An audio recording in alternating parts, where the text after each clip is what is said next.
Hello and welcome to Explain That, and this is how to get your Mint mobile account number and the PIN itself.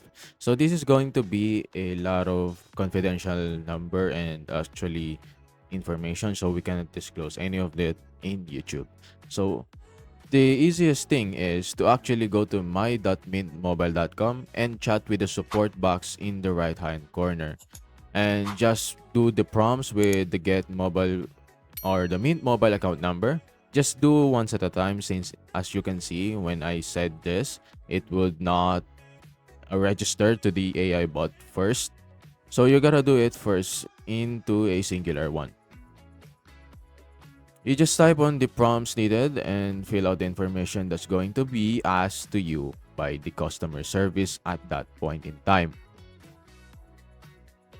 Make sure that you have your information available right beside you, just like the receipt or whenever you already bought the Mint mobile the Mint mobile accessories plans, or even phones as well.